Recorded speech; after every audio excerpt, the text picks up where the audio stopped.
Te agradecemos pelas nossas vidas, pelo dom da vida que o Senhor nos concedeu. Agradecemos pela Tua bondade, por termos saúde, disposição. Mesmo em meio a tantas dificuldades, as batalhas, nós estamos aqui, Senhor. Obrigado por mais esse período que estamos buscando a Tua vontade, aprender mais da Tua palavra. Livra-nos, Senhor, de sermos hipócritas, sermos aqueles que conhecem a Tua palavra, mas não praticam. Nós queremos ser praticantes, Senhor. Ó Deus, obedientes ao Senhor em todos os Teus comandos. Nos ajudas a entender, Pai, a carta aos Colossenses, a carta de Filemon, para que as lições que venhamos aprender nessa noite sejam aplicadas para toda a nossa vida. É assim que nós oramos e assim fazemos, Pai, em nome de Jesus. Amém? Poder sentar. Temos duas cartas para uma aula, viu? Estão atentos, né, ao mistério? Duas cartas, viu, dona Deise? Uma única aula. Semana que vem não haverá mais aula, dia de quinta do IBGA, já vai ser o... Quem aqui vai participar do curso? Não agora. Pronto, vamos lá. Carta aos Colossenses.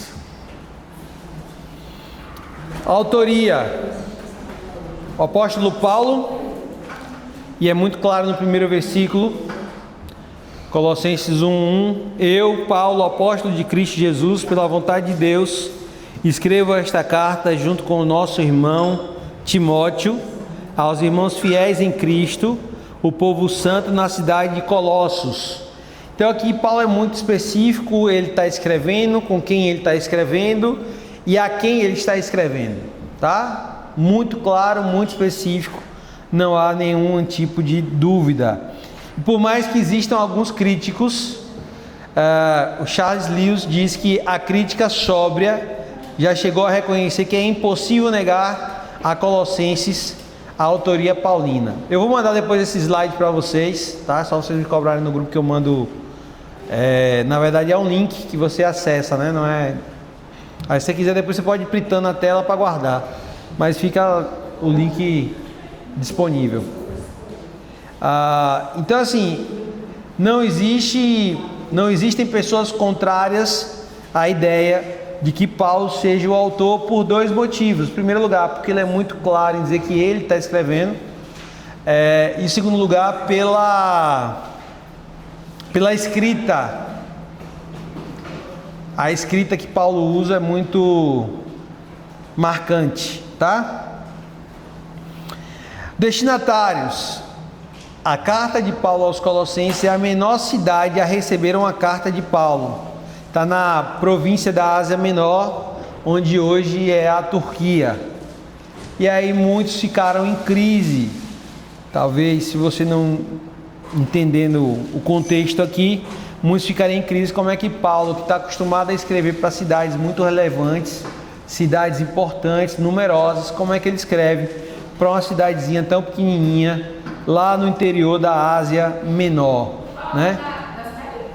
Colossos, cidade de Colossos, daí o nome de Colossenses, né? Cidade, é uma cidade grega também, né? Colossos, a cidade leva esse nome pela grande produção de lã. Colossinos é a palavra lã em grego, então de onde vem, é que nem Feira de Santana, né? Carrega a identidade da cidade, é uma cidade que nasceu de uma feira, tá? Então Colossinos, lã, de onde vem Colossos, a cidade da lã, né? Filemon e Epáfras moravam em Colossos, eram cidadãos dessa cidade, e provavelmente Paulo não foi nessa cidade. Paulo não foi ele que abriu a igreja lá, tá? E eu vou explicar melhor daqui a pouco por quê. Mas vamos ler aí o verso 4, porque ele não... Olha só o que ele vai dizer aqui no verso 4. Pois temos ouvido falar de sua fé em Cristo Jesus e de seu amor por todo o povo santo, que vem da esperança confiante naquilo que lhe está reservado no céu. Vocês têm essa expectativa desde que ouviram pela primeira vez a verdade das boas novas. Então olha só, Colossos é uma cidade muito pequena, Paulo não foi lá. Como é que essa igreja surgiu lá? Porque alguns vão defender a ideia de que Filemão é um senhor feudal que provavelmente era um produtor de lã daquela época, muito forte na sua cidade, que tinha escravos, e ele ia até as cidades próximas, e uma delas seria Efésios, vender a sua produção. E nessas idas ele conhece o apóstolo Paulo, e nessas idas ele é apresentado o evangelho. E Epáfras, ou como um companheiro de Filemão, que é um senhor feudal, eles são os instrumentos que Deus usa para implantar a igreja naquela cidade. Tá? Tranquilo até aqui? Então Filemão seria esse senhor feudal, e Epáfras é aquele que está ali caminhando junto, e eles moravam lá em Colossos. A igreja ela pode ter sido implantada por Epáfras, né? Vamos ler aí o verso 7, é uma das hipóteses. Vocês aprenderam as boas novas por meio de Epáfras, nosso amado colaborador. Ele é servo fiel de Cristo e nos tem ajudado em favor de vocês. Ele nos contou do amor que o Espírito lhes tem dado. Ou seja, ele é o consolidador. Alguns vão dizer que Filemão teve contato, mas não se sabe se antes de Epáfras apresentar ou se depois. O fato é que Filemão, que é esse senhor feudal, que daqui a pouco nós vamos para a carta de Filemão, nós vamos entender melhor, e ele estaria já apresentado ao evangelho por Epáfras, e depois ele é levado a Paulo, e Paulo tem essa relação mais próxima com ele. No capítulo 4, no verso 12, diz assim: Epáfras, que é um de vocês e servo de Cristo Jesus, lhes envia saudações. Ele sempre ora por vocês com fervor, pedindo que sejam maduros e plenamente confiantes de que praticam toda a vontade de Deus. Posso lhes assegurar que ele tem se esforçado grandemente por vocês e pelos que estão em Laodiceia e em Herápolis. Então provavelmente Epáfras é esse pastor missionário que está pregando o evangelho ali na região, tá bom? Epáfras possivelmente se converteu em Éfeso, que ficava mais ou menos 160 quilômetros de Colossos, que é exatamente onde Paulo deveria estar, e é onde ele tem esse contato. Volta para sua cidade. Era comum, como é até hoje, comerciantes irem às cidades mais desenvolvidas para negociar suas produções. Então alguns defendem também que Epáfras ou trabalhava para alguém, ou também era alguém que tinha influência para estar viajando, tá? Então deu para entender aqui? Deixa eu só...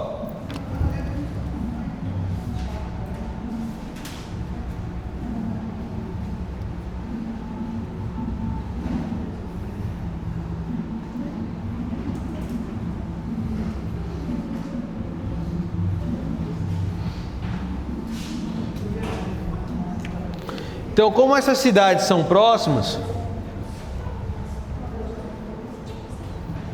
160 quilômetros?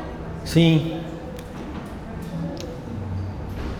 Isso para nós é algo próximo, 2 horas de viagem. Mas naquele tempo de animal, era coisa aí para dias de viagem, né? Ok? Alguma dúvida até aqui? Tranquilo? Quem é o carteiro? Olha só como isso aqui é importante. A carta foi escrita ou em Roma, na prisão de Atos 28, entre os anos 59 e 61 depois de Cristo, ou no ministério em Éfeso. Eu defendo a ideia, para mim faz mais sentido, que foi em Atos junto com as demais cartas. Também eles devem ter... Isso. Só que não há um consenso enquanto a isso. Que é uma carta que ele está preso, isso é fato. Só que como Paulo esteve preso em alguns momentos, ele pode ter escrito um em um momento, outro em outro, outro em outro. A carta aos Colossenses, para mim, ele escreve no final da vida e provavelmente na última prisão, que é em Roma. E por que também? Porque na carta aos Filipenses ele fala sobre os da casa de César. Vocês viram isso? Também ele falou sobre isso com vocês?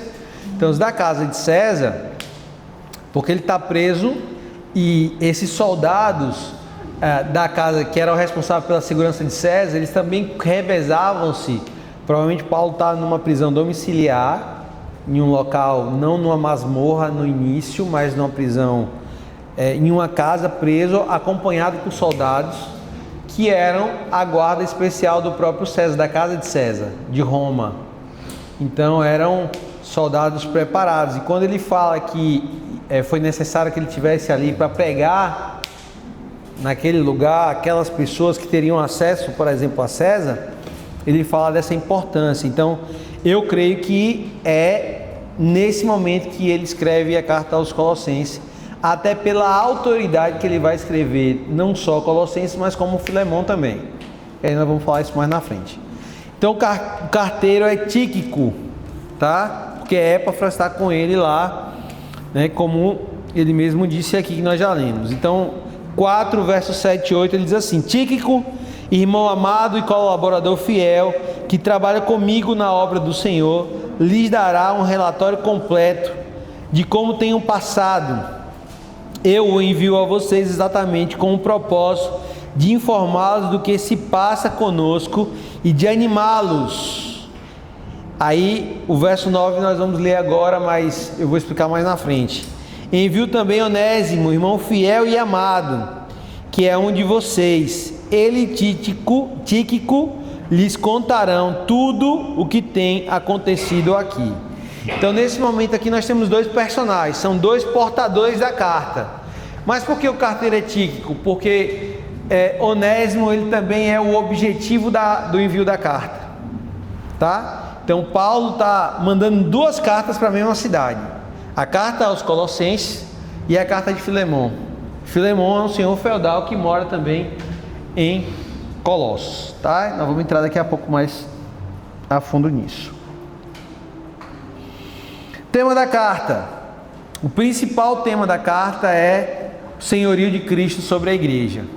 É como ele é o cabeça da igreja e não há nenhum outro elemento, nenhuma outra bênção, como nós já falamos em outras aulas, que não estejam enquadradas dentro de Cristo, que não sejam para a igreja, tá? Então, Paulo deixa isso muito claro, tanto na carta de Efésios, como em Filipenses, como em Colossenses. Essa é a essência daquilo que ele... Tem uma figura que o pessoal usa muito para falar de família, que é Deus, Jesus como baixo de Deus, o marido e a mulher, né? É como se fosse guarda-chuvas. E aí o pessoal tem isso como se fosse uma hierarquia, de uma certa maneira, né? Mas eu falo essa questão de hierarquia que Jesus e Deus. Mas você fala naquele guarda-chuvas.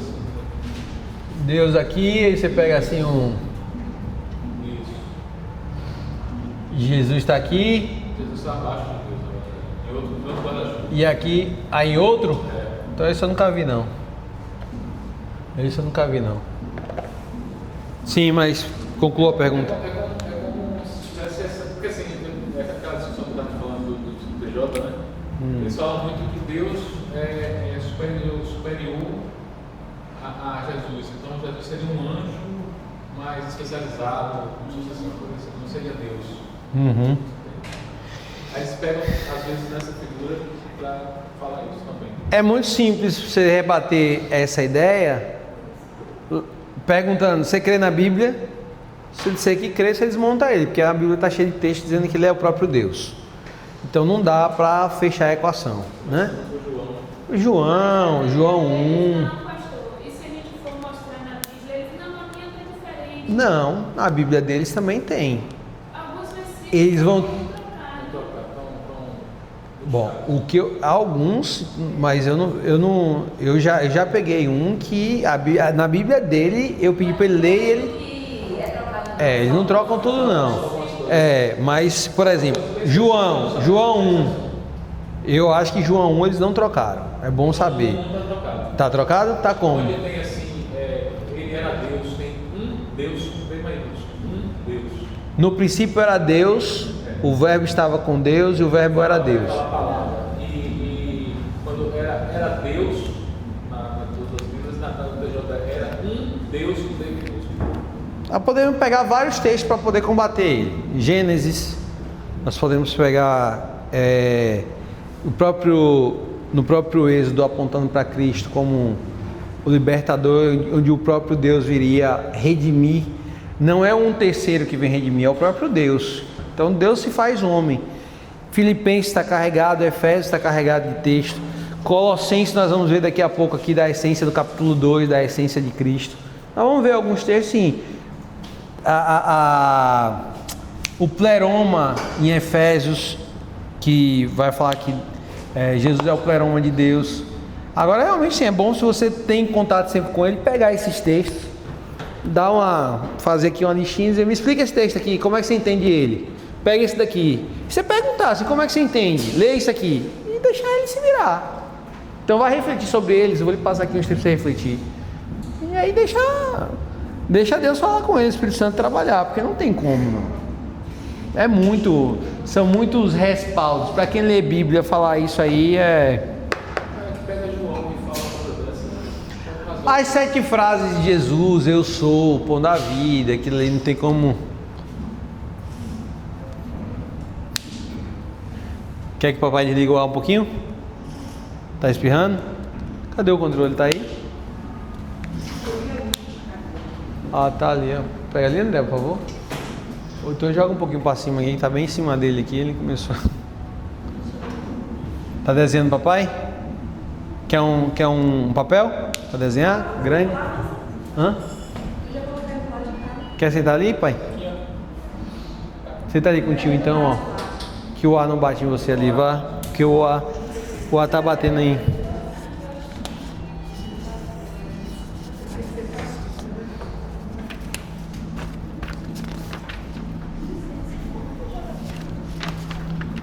Papel pra você desenhar, ó. Vem aí, papai, ajuda, vem.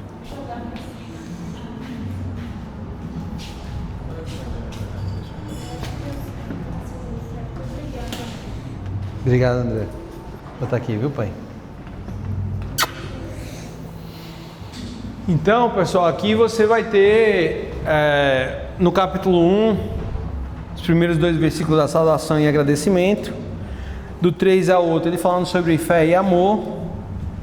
Do 9 ao 12 sobre oração e o viver digno. Nós vamos falar daqui a pouquinho sobre isso, porque tem muita gente que acha que o evangelho é só para salvação e não tem um propósito de mudar quem nós somos, nosso estilo de vida. E Paulo vai falar sobre essa importância de ressignificar o nosso jeito de viver.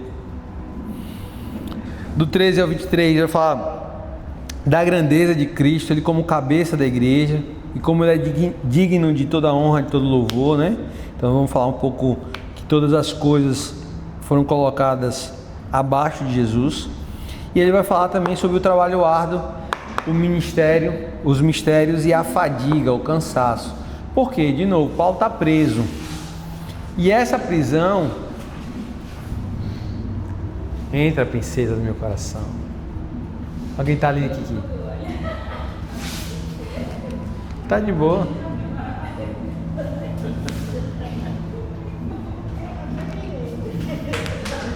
Ele vai voltar.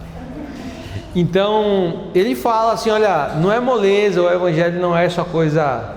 Estava até falando com a pessoa ontem, né, que a gente tem muito uma ideia que o inimigo crava algumas coisas na nossa cabeça que não tem base nenhuma bíblica, que a gente crê e molda quem nós somos e molda a nossa forma de decidir a vida. E você não vai encontrar na Bíblia em nenhum momento, nenhuma história dizendo assim, quando Deus estiver no negócio vai dar tudo certo. Mas a gente não ama dizer isso? Não, se isso for a vontade de Deus vai dar tudo certo. Não é verdade? Ou vocês nunca viram isso? Só eu. Eu quero água. Aqui, ó. vai dar tudo certo. Deus está nesse negócio, vai dar tudo certo. Se der errado é porque não é de Deus. Fala ou não fala? Fala. E aí onde é que está isso na Bíblia? Aprendemos aonde? Qual foi a história? Qual foi o personagem bíblico que deu tudo certo na vida? Me diga um. Porque se o próprio Filho de Deus passou pelo que passou, teve que aturar 12 malas, né? Um monte de gente perseguindo ele, fazendo tudo certo, sem errar em uma vírgula. Mas o inimigo coloca isso e a gente acaba se comportando como se fôssemos os protegidinhos de Deus e que Deus não vai deixar nada nos acontecer. E quando alguma coisa ruim acontece conosco, a gente ainda diz: e aí, cadê Deus? Foi o que aconteceu? Dormiu? Foi? Cochilou? Estava onde que deixou isso acontecer?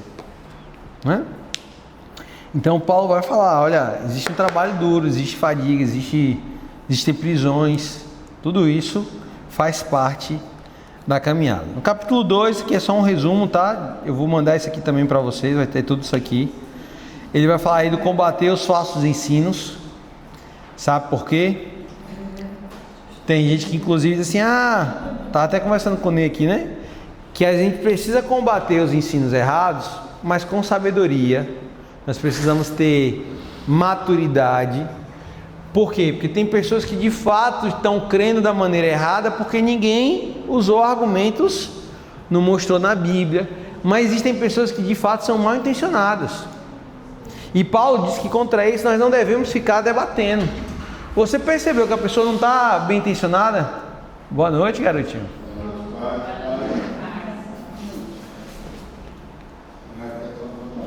Tá vendo, né? Se a gente percebe que o cidadão não quer realmente mudar, ele está ali só gerando confusão, a gente tem que seguir a vida e tomar o rumo. Então ele vai falar aqui sobre as heresias do gnosticismo. Eu vou explicar melhor o que é isso. Do verso 1, do capítulo 1, 26 ao 27. Os que se julgavam melhores têm experiências exclusivas e especiais não reveladas a todos, que é um pouco do discurso dos judeus, né? Que só aquele que vai a Jerusalém experimenta algo especial de Deus. E aí a gente que nunca foi fica assim: oh meu Deus, como é isso? Eu tenho que ir lá ver esse negócio super especial que só quem vai lá. Então essas coisas não tem espaço na Bíblia. Você pode ter uma experiência tremenda com Deus lá, porque como você pode ter em outro lugar, né? Porque se Deus só depender da gente ir lá para revelar a Cristo a nós, você é polêmico. Venha. Também. Não, o que eu falo é o seguinte, eu já andei muito em monte e eu acho que a questão do monte não é o lugar, é o esforço que nós fazemos para chegar lá. Pode ser uma Manaim, né? Pode ser nossa casa. Pode ser a nossa casa. Exatamente. O que acontece é porque assim, nós, quando vamos para o monte, ninguém fica lá subindo no celular. Você tem um nível de esforço, de entrega, né? Lá você está vencendo a sua carne que desejaria estar na sua cama quentinha para dormir. Então tem uma série de coisas que acontecem, mas não é o lugar em si. Porque se a gente for pensar em lugar, a conversa de Jesus com a mulher samaritana, ela não vai ter sentido, porque ela pergunta assim: é no Monte Gerizim? É em Jerusalém? Onde é o lugar de adorar a Deus? E o que é a resposta de Jesus? O que é que Jesus diz? Quem lembra?